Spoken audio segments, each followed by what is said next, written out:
The trailer for Borderlands 4 was revealed at the Game Awards, and what do I think of it? I think it looks good. Yeah, call me crazy, do the helicopter on my shaboing boing, I don't care. I think the game looks good. Although, don't get me wrong, I definitely have my gripes, which I will get into shortly, but overall, things are looking good.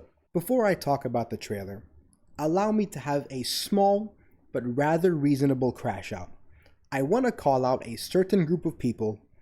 If you're one of those people who put off games completely because it's quote unquote woke, and the wokeness in question is just female characters or any kind of character of color, not only are you an incel and a racist, but you are a miserable loser who has to die now. I am being so for real.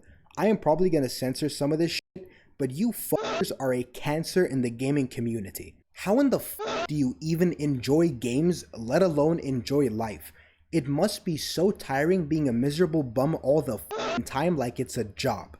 I cannot imagine watching a good show or playing a good game and then stopping myself because I see any woman or person of color. What are you, 12?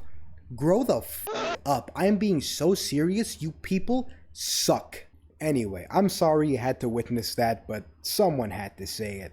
I don't even know how I'm supposed to continue this video after that rather passionate statement, but whatever, let's just get into it. Right off the bat, let's talk about the most controversial bit regarding the Borderlands 4 trailer, which is the playable Vault Hunter designs. People have been bashing how these four look, and you know what? Understandably so, because these designs are tragic. They're not bad, but they're boring, which is a crime arguably much worse than being bad. If something is trash, at least there's like something to talk about. These designs are just so inoffensive. The only thing that kind of offends me here is how this character is so close, just like 2 steps away from having that awful Killmonger cut.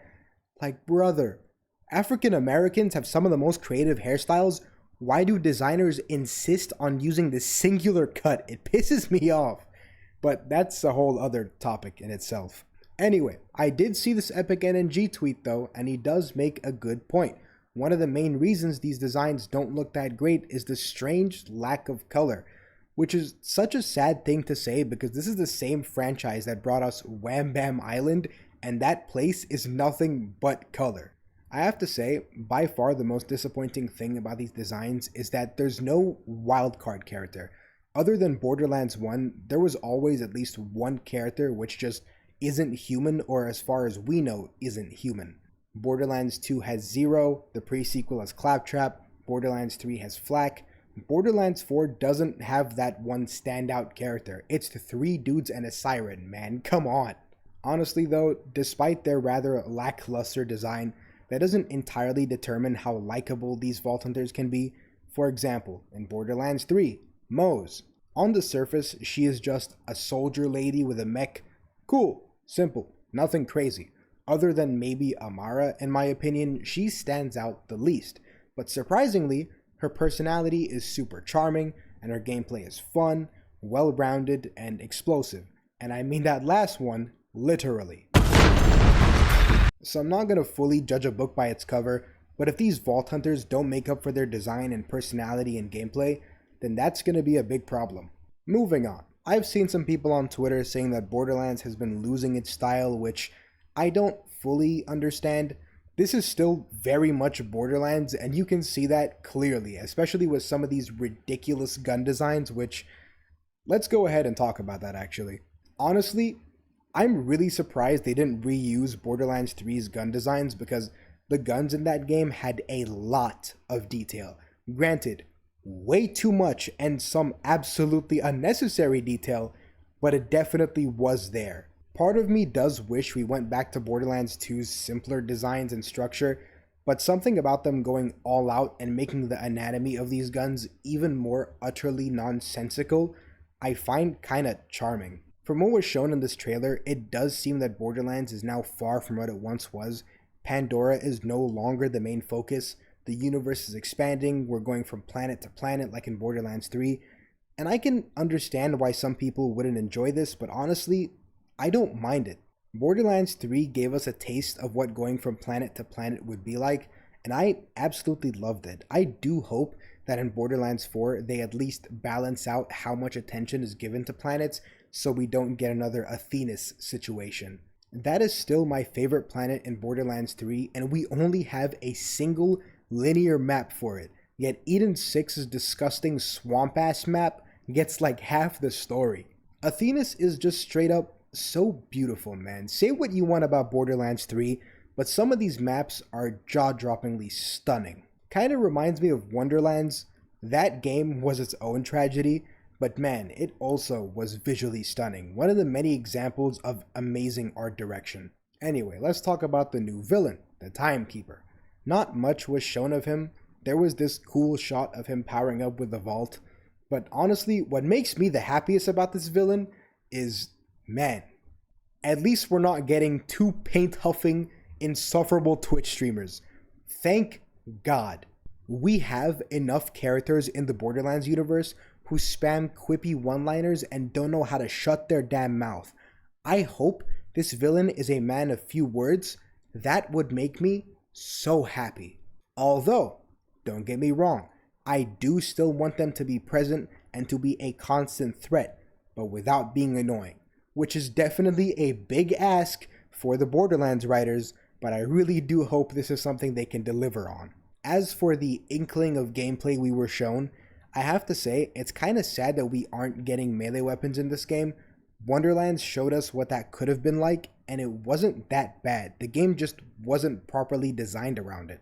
So sadly, no melee weapons in a Borderlands game anytime soon, but hey, one of the characters does seem to use energy swords, so at least there's some form of melee. Borderlands has had their fair share of melee characters, Brick, Zero, Krieg, Athena, and Amara, and all of them are super fun, so even if we don't get melee weapons, we're probably going to get a really fun melee character. But please, Gearbox, for the love of everything that is holy, for the sake of balancing, and for the sake of your sanity and mine's, no Face Puncher, no Blade Fury, no Fish Slap, no more Fortnite. Sorry. You know what? The Fish Slap can stay. Not only is it funny as hell, but killing vault monsters with a fish that can easily hit the damage cap is very Borderlands, so I don't mind. Hey guys, Editor Bugres. Sorry to barge in like this, but I'm shocked I didn't write this in my original script, but whatever. Better late than never, I suppose. In Borderlands 4, can we not have another Revolter situation? Please? The Old God meta was perfect, man. It was perfect. It was amazing. The Old God meta, for those that don't know, is there's a shield called the Old God, which gives you like 10 or 20% elemental damage based off of the one that it resists, right? It was a very, very good shield, especially if you wanted like min-max a build, but you didn't need it, right? If you didn't have the DLC, you could use a transformer or a stopgap. Like other shields, there were options. Like you don't have to use it, right? Your build would still get similar results without the shield. But in Borderlands 3, like with the last DLC or whatever it was, when the Revolter came out, that shield, I forgot if it's on break or fill or whatever, but regardless, that shield, if it broke or whatever, would give you 200% additional shock damage and 50% additional fire rate. That's broken. That's extremely broken. You have to be like eating the crack pipe to even come up with that and be like, yeah, that's fine. That was legitimately worse than the B shield in Borderlands 2. It was a cancer. It was bad. It was really bad. But yeah, let's not do that again. Okay?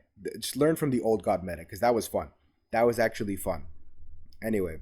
Oh, and last thing, can we get something kind of like Mayhem 4, because that was better than sex. Okay, I'm pushing my luck here. Yeah, sorry. Back to the video. Okay. Let's get a bit serious here. Even though I think the game looks good, sadly, good is just not enough. The Borderlands movie has caused irreversible damage to the Borderlands franchise. Gearbox has to work so much harder to get Borderlands' reputation back to a respectable level, and it's not even their fault. It's the jackasses who wrote, directed, and greenlit this horrible piece of media. If you Google Borderlands, Obviously, you'll get the game and whatnot, but you know what will appear alongside it forever? You guessed it, the Borderlands movie. That movie was my 9/11. I'm not joking. I had friends texting me like I had lost a loved one. Here's a little throwback to a picture my friend sneakily took of me while the credits were rolling. To say that I was devastated is a bit of an understatement. Anyway, I intended for this video to be short. I already made a big ass video on Borderlands 4, the things I want and don't want, yada yada. So I guess the only thing I can say is hopefully there are no DLC skill trees. I hope anointments aren't being brought back, but judging from the trailer, they unfortunately might be. And give us some good DLCs. Borderlands 3's first 4 DLCs were amazing. They were so amazing that we overlooked the fact that they all had zero endgame content. That was genuinely my only real issue with the first few DLCs. Give us DLC with a well-written story, fun gear, and some damn endgame. It's not a lot to ask. For some reason, they keep forgetting that last part. Not to mention, Gearbox collectively deciding to huff paint when designing the second season of DLCs for Borderlands 3 by adding DLC skill trees and an Ava-centered storyline. But I'm not gonna reopen that can of worms. Overall, I'm looking forward to Borderlands 4. It looks like it's gonna be a good game, and that might be enough for me. A lot of the hate stems from external factors, not really around how Borderlands 4 looks visually, because it looks solid. The hate stems from the visual cancer that is the Borderlands movie, and not to mention the absolute unfortunate failure of Wonderlands. I will never forgive Gearbox for butchering the endgame so hard and having those awful bite-sized quote-unquote DLCs, or didn't they call it a PLC or something?